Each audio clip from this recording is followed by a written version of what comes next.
안녕하세요. 사이버 범죄 7주차 마지막 수업입니다.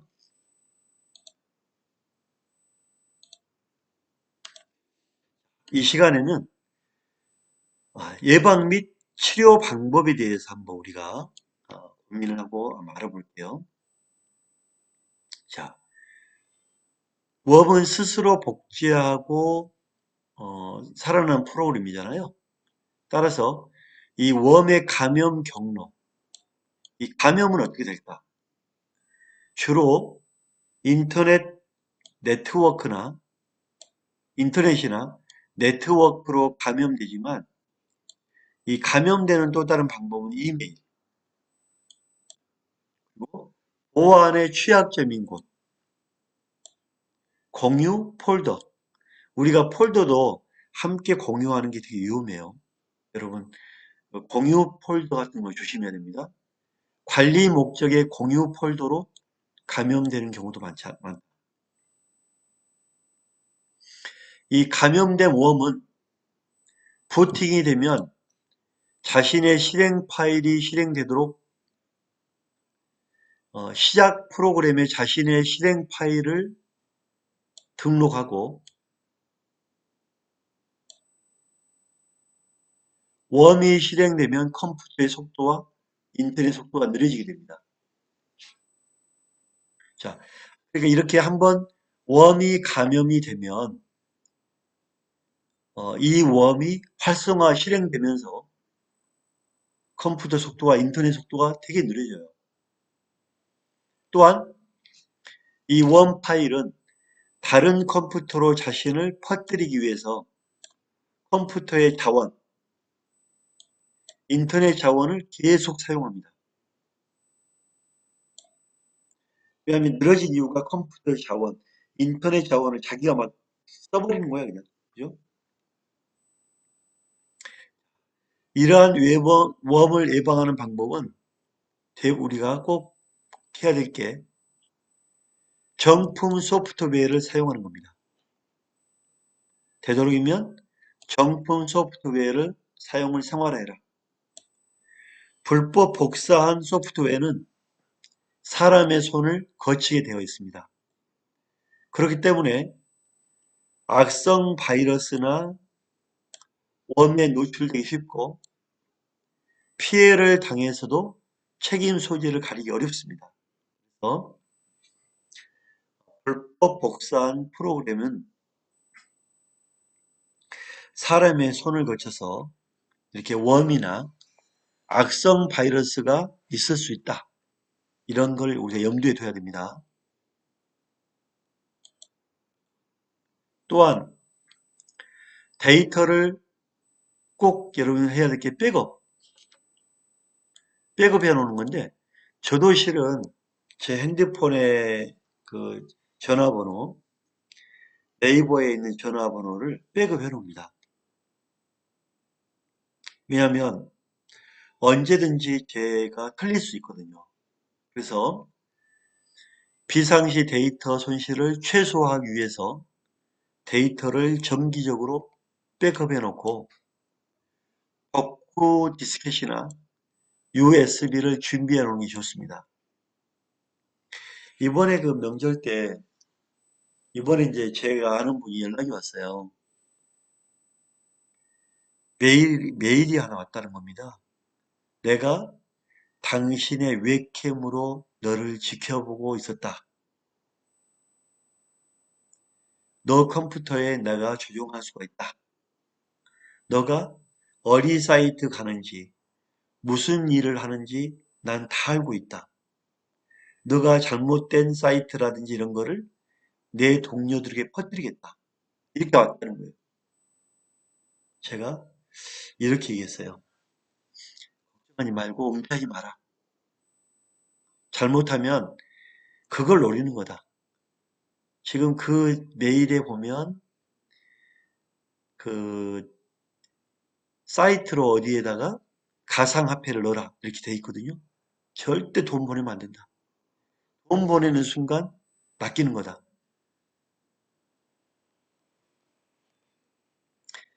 PC통신이나 인터넷을 이용하여 이 프로그램을 다운받을 때는 신뢰할 수 있는 유명 통신망이나 인터넷 사이트에서 받는 것이 좋습니다. 인터넷 사이트에서 프로그램을 다운받을 때는 대개 불법 사이트인 P2P 사이트가 대부분이기 때문입니다.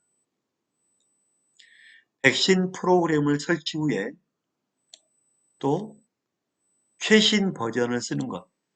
자, 배급해라. 최신 버전을 사용해라. 그리고 아무 데서나 다운받지 마라. 우리가 작은 것 같지만 참 소중한 부분입니다.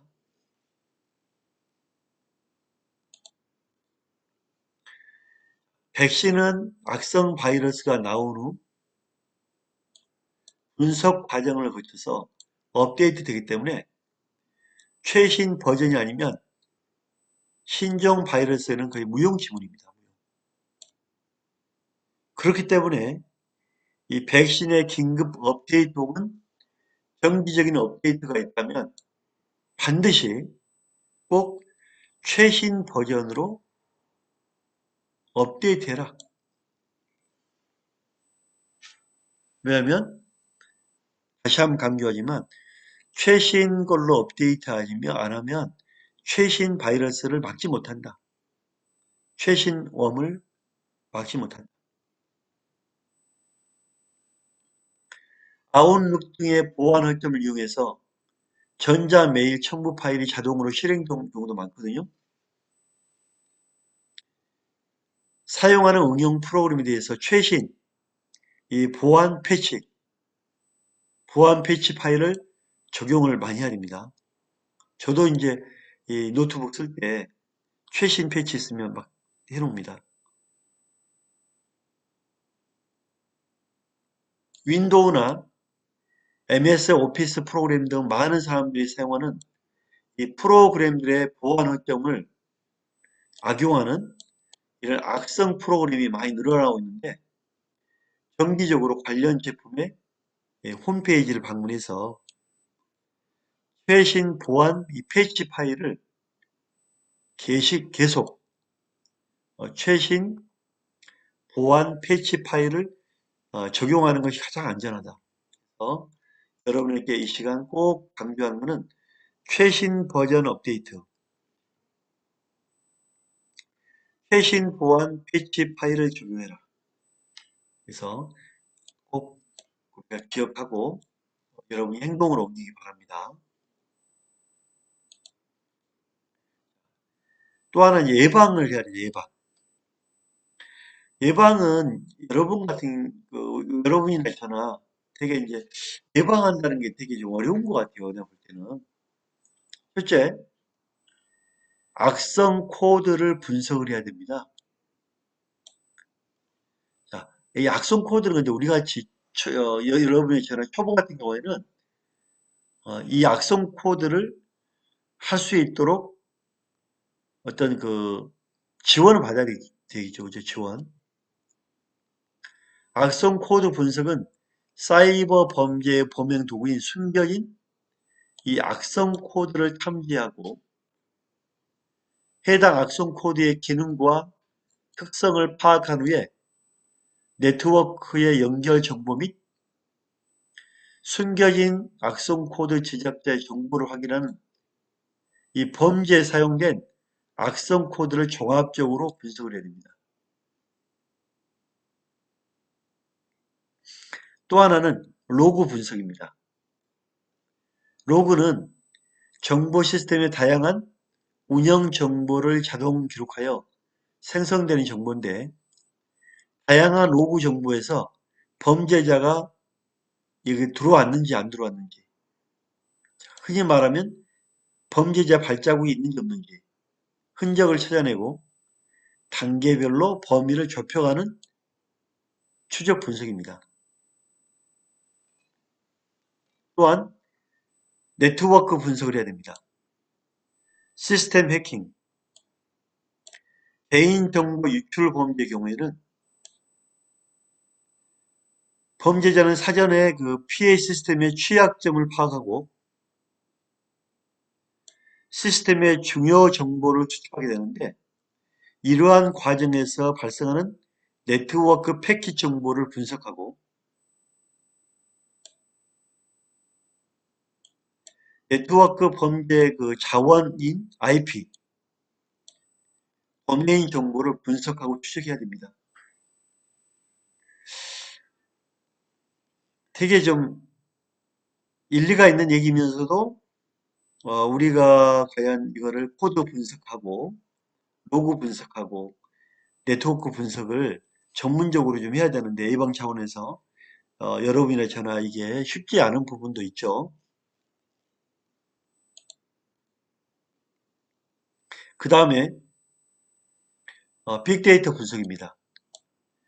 빅데이터 같은 경우에는 대용량 데이터, 비정형적인 데이터 등 일반 수사팀에서 대응하기 어려운 데이터를 분석 지원하는 업무인데 대용량 계좌, 통화, 접속 로그 등 온, 오프라인 정보를 연관 분석하는데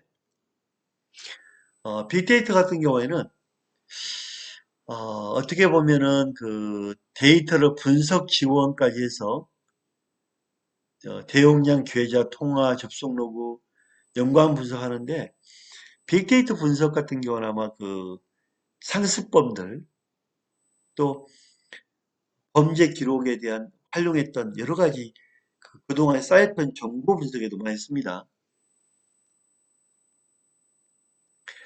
피싱 사이트 자동 탐지 시스템.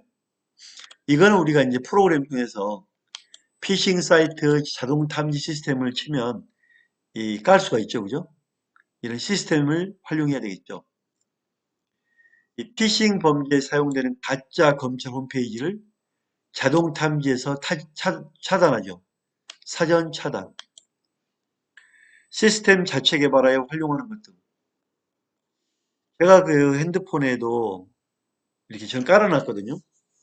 핸드폰 뭐 홈페이지, 전화 이렇게 깔아놨는데 되게 편리한 부분도 있어요.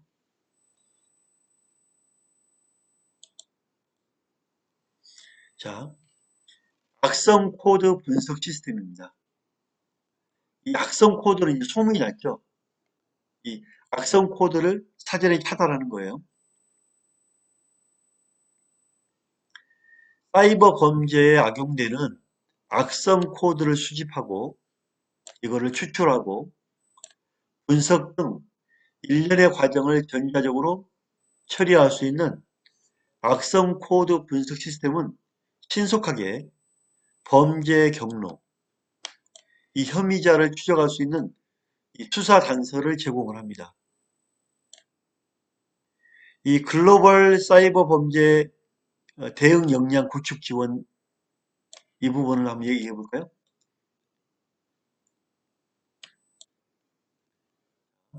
마무리하고 갈게요.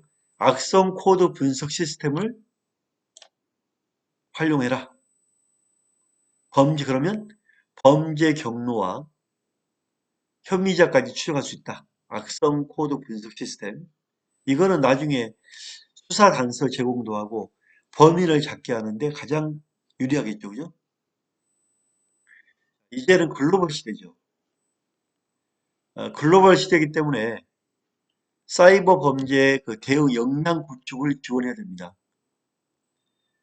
현재 이제 사이버 수사과에서는 월드뱅크, UN, ODC, ITU 등 국제기구와 함께 개발도상국 사이버 범죄 대응 역량 구축 지원을 하기 위한 글로벌 이 프로젝트에 적극적으로 참여하고 있는데요. 이러한 그 글로벌 사이버 범죄는 전 세계적으로 지금 이루어지기 때문에 글로벌 대응, 글로벌 그 역량 강화가 중요하다고 봅니다. 또 하나 사이버 범죄 관련해서 이제는 관련 있는 유관기관까지 협력을 해야 됩니다. 서로가 혼자만 해결하려면 안 돼요. 관련 있는 모든 기관이 협력을 해서 적극적으로 협력 대응을 해야 되는 프로그램입니다. 지금은 그런 시대에 우리가 살고 있는 거예요. 이 공공기관이라든지 통신사, 포털, 백신, 게임사 등 사이버 범죄 유관기관과 사이버 위협 정보 공유, 기술을 교류하고 이제는 공동 대처를 해야 됩니다. 공동 대처. 함께 협력하고 함께 대응하고 이렇게 풀어가야만 이제는 풀어갈 수 있는, 해결할 수 있는 거예요. 그래서 사이버 범죄 유관 기관 협력을 필요로 한다. 자, 이 컴퓨터 웜 치료 방법이 있는데요. 앞 시간 우리가 웜은 자기 복제도 하고 여러 가지 못된 걸 다 한다고 했죠. 프로그램 삭제도 하고 암호화하고 착취하고 그죠? 바이러스는 프로그램에 기생한다고 그랬잖아요. 자, 그래서 웜은 이 바이러스와 큰 차이가 있는데 이 웜은 다른 파일을 감염시키지 않는다는 것입니다. 이름에서 알 수 있듯이 웜은 벌레입니다. 벌레. 쉽게 말해 기생충입니다. 이 바이러스는 하지만 바이러스는 기생이죠. 프로그램이 기생. 자기 코드를 정상 프로그램에 감염시켜서 바이러스는 이상한 프로그램으로 만들어버려요. 웜은 자기 복제를 하고 이 나쁜 짓을 하지만 기생충, 기생 역할을 하는 기생충은 바이러스는 정상적인 프로그램에 들어가서 거기에 기생하면서 정상적인 프로그램을 아프게 만든 거예요. 쉽게 말하면 기생충이 아프게 만드는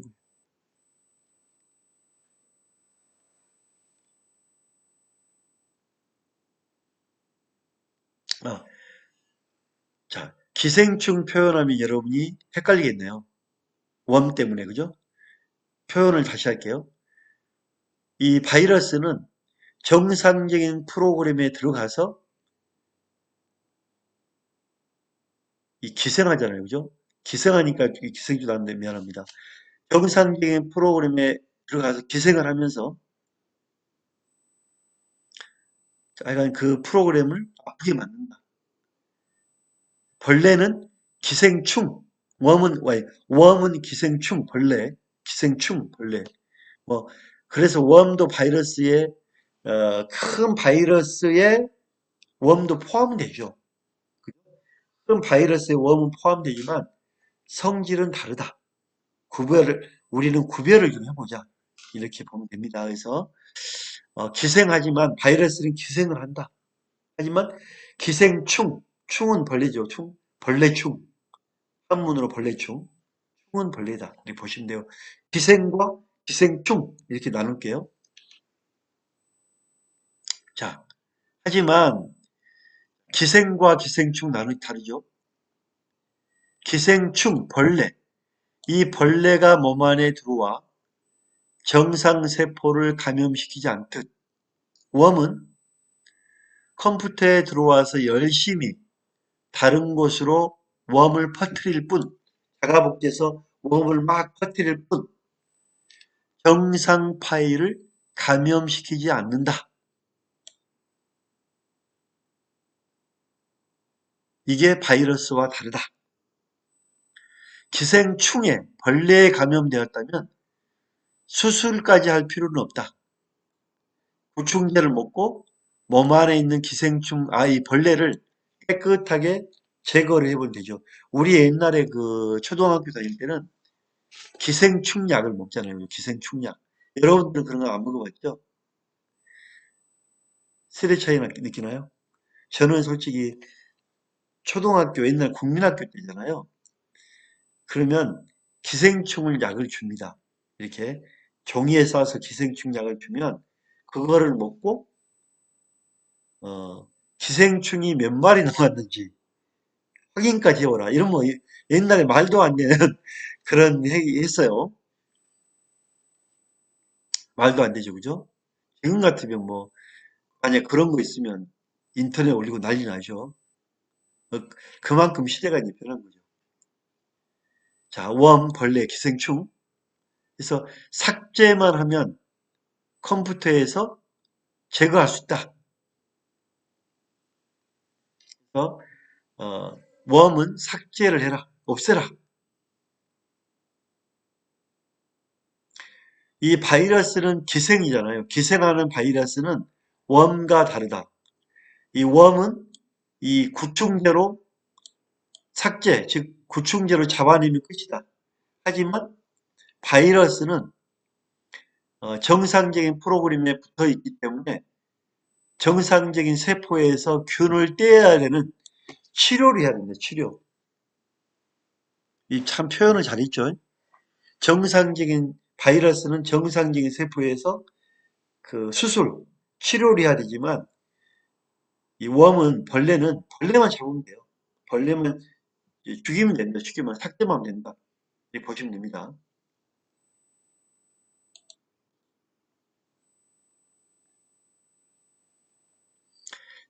바이러스만 익히 보아온 사용자들은 백신 프로그램으로 웜을 치료한 후 삭제라는 메시지가 나오면 당혹해하는 경우도 있다. 하지만 어, 웜의 경우 자신의 파일 이름을 정상적인 윈도우인 정상적인 파일처럼 교모하게 아주 교묘히 위장합니다. 약간 똑같은 SV Ghost EXE 여기에 5를 0으로 이렇게 교묘하게 그 다음에 C와 V를 바꿨죠. C와 V를 바꾸고 아주 교묘하게 그냥 뭐 모를 정도로 이름을 살짝 바꿔놨죠. 위장. 윈도우 업데이트, 엠플레이어 실행 파일, 멀쩡한 이름도 막 쓰고 막 위장하는 거예요. 하지만 백신에서 웜으로 감지된 파일은 외부에서 웜을 가지고 오거나 웜이 만든 파일이며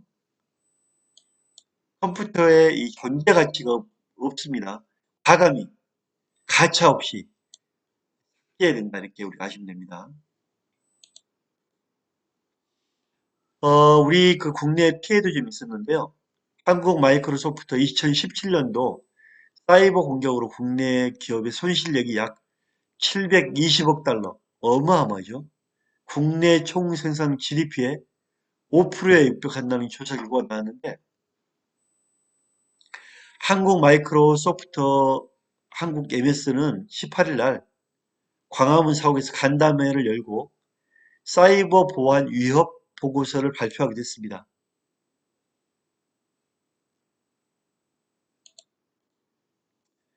MS가 컨설팅 프로스트 앤 설리번과 공동으로 조사한 이번 보고서에 보면 지난해 사이버 공격으로 국내 기업이 입은 직간접의 손실액이 720억 달러다.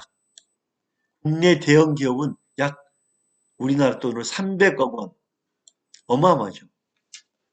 야, 우리가 이렇게 바이러스로 인한 원과 웜과 바이러스로 인한 피해가 이렇게 크구나.